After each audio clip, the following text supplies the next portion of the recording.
Gênesis 13. Saiu, pois, Abrão do Egito e foi para o Neguebe, com sua mulher e com tudo o que possuía, e Ló foi com ele. Abrão tinha enriquecido muito, tanto em gado como em prata e ouro. Ele partiu do Neguebe em direção a Betel, indo de um lugar a outro, até que chegou ao lugar entre Betel e Ai, onde já havia armado acampamento anteriormente e onde, pela primeira vez, tinha construído um altar. Ali Abrão invocou o nome do Senhor. Ló, que acompanhava Abrão, também possuía rebanhos e tendas, e não podiam morar os dois juntos na mesma região, porque possuíam tantos bens que a terra não podia sustentá-los. Por isso surgiu uma desavença entre os pastores dos rebanhos de Abrão e os de Ló. Nessa época, os cananeus e os ferezeus habitavam aquela terra. Então Abrão disse a Ló: Não haja desavença entre mim e você, ou entre os seus pastores e os meus. Afinal, somos irmãos.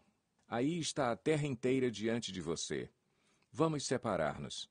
Se você for para a esquerda, irei para a direita. Se for para a direita, irei para a esquerda.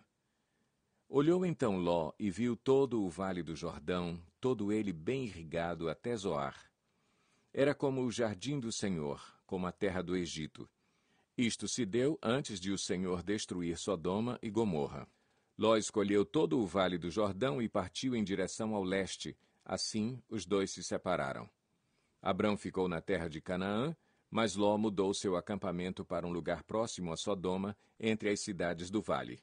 Ora, os homens de Sodoma eram extremamente perversos e pecadores contra o Senhor. Disse o Senhor a Abrão, depois que Ló separou-se dele: De onde você está? Olhe para o norte, para o sul, para o leste e para o oeste. Toda a terra que você está vendo darei a você e à sua descendência para sempre. Tornarei a sua descendência tão numerosa como o pó da terra. Se for possível contar o pó da terra, também se poderá contar a sua descendência. Percorra esta terra de alto a baixo, de um lado ao outro, porque eu a darei a você. Então Abrão mudou seu acampamento e passou a viver próximo aos carvalhos de Manre, em Hebrom, onde construiu um altar dedicado ao Senhor. Gênesis 14. Naquela época, Anrafel, rei de Sinear, Arioque, rei de Elazar, Quedorlaomer, rei de Elão, e Tidal, rei de Goim, foram à guerra contra Bera, rei de Sodoma, contra Birsa, rei de Gomorra, contra Sinabe, rei de Adimá, contra Semeber, rei de Zeboim, e contra o rei de Belá, que é Zoar. Todos esses últimos juntaram suas tropas no vale de Sidim, onde fica o Mar Salgado. 12 anos estiveram sujeitos a Quedorlaomer, mas no 13º ano se rebelaram. No 14º ano, Quedorlaomer e os reis que a ele tinham se aliado derrotaram os Refaíns em Asterote-Carnaim, os Uzins em An, os Emins em Savé-Quiriataim e os Oreus desde os montes de Seir até El-Parã, próximo ao deserto. Depois voltaram e foram para En-Mispate, que é Cádiz, e conquistaram todo o território dos Amalequitas e dos amorreus que viviam em Azazon-Tamar. Então os reis de Sodoma, de Gomorra, de Adimá, de Zeboim e de Belá, que é Zoar, marcharam e tomaram posição de combate no vale de Sidim contra Quedorlaomer, rei de Elão, contra Tidal, rei de Goim, contra Anrafel, rei de Sinear, e contra Arioque, rei de Elazar. Eram 4 reis contra 5. Ora, o vale de Sidim era cheio de poços de betumes, e, quando os reis de Sodoma e de Gomorra fugiram, alguns dos seus homens caíram nos poços e o restante escapou para os montes.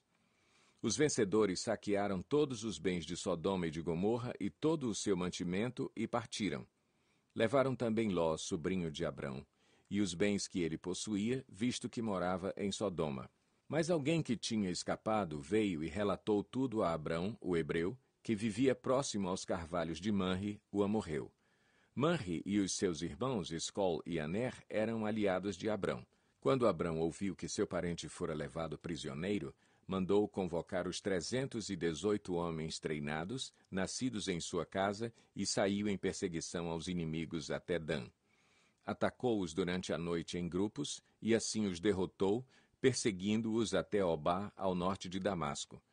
Recuperou todos os bens e trouxe de volta seu parente Ló com tudo o que possuía, com as mulheres e o restante dos prisioneiros. Voltando Abrão da vitória sobre Quedorlaomer e sobre os reis que a ele se haviam aliado, o rei de Sodoma foi ao seu encontro no vale de Savé, isto é, o vale do rei.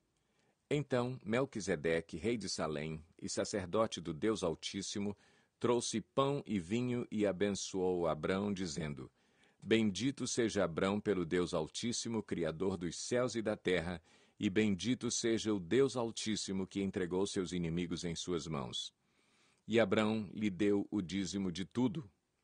O rei de Sodoma disse a Abrão: Dê-me as pessoas e pode ficar com os bens.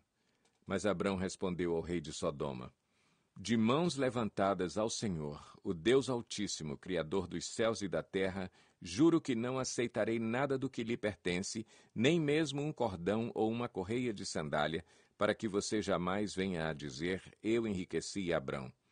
Nada aceitarei, a não ser o que os meus servos comeram e a porção pertencente a Aner, Escol e Manri, os quais me acompanharam, que eles recebam a sua porção. Gênesis 15. Depois dessas coisas, o Senhor falou a Abrão numa visão: Não tenha medo, Abrão. Eu sou o seu escudo. Grande será a sua recompensa. Mas Abrão perguntou: Ó soberano Senhor, que me darás se continuo sem filhos e o herdeiro do que possuo é Eliezer, de Damasco? E acrescentou: Tu não me deste filho algum. Um servo da minha casa será o meu herdeiro. Então o Senhor deu-lhe a seguinte resposta: Seu herdeiro não será esse. Um filho gerado por você mesmo será o seu herdeiro. Levando-o para fora da tenda, disse-lhe: Olhe para o céu e conte as estrelas, se é que pode contá-las. E prosseguiu: Assim será a sua descendência. Abrão creu no Senhor, e isso lhe foi creditado como justiça. Disse-lhe ainda: Eu sou o Senhor, que o tirei de Ur dos Caldeus para dar-lhe esta terra como herança. Perguntou-lhe Abrão: Ó soberano Senhor, como posso saber que tomarei posse dela? Respondeu-lhe o Senhor: Traga-me uma novilha, uma cabra e um carneiro, todos com 3 anos de vida, e também uma rolinha e um pombinho. Abrão trouxe todos esses animais, cortou-os ao meio e colocou cada metade em frente à outra. As aves, porém, ele não cortou. Nisso, aves de rapina começaram a descer sobre os cadáveres, mas Abrão as enxotava. Ao pôr do sol, Abrão foi tomado de sono profundo, e eis que vieram sobre ele trevas densas e apavorantes. Então o Senhor lhe disse: Saiba que os seus descendentes serão estrangeiros numa terra que não lhes pertencerá, onde também serão escravizados e oprimidos por 400 anos. Mas eu castigarei a nação a que servirão como escravos e, depois de tudo, sairão com muitos bens. Você, porém, irá em paz a seus antepassados e será sepultado em boa velhice. Na 4ª geração, os seus descendentes voltarão para cá, porque a maldade dos amorreus ainda não atingiu a medida completa.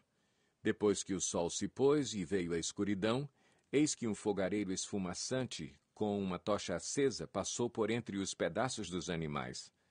Naquele dia, o Senhor fez a seguinte aliança com Abrão: Aos seus descendentes dei esta terra, desde o ribeiro do Egito até o grande rio, o Eufrates, a terra dos queneus, dos quenezeus, dos cadmoneus, dos hititas, dos ferezeus, dos refaíns, dos amorreus, dos cananeus, dos girgazeus e dos jebuseus.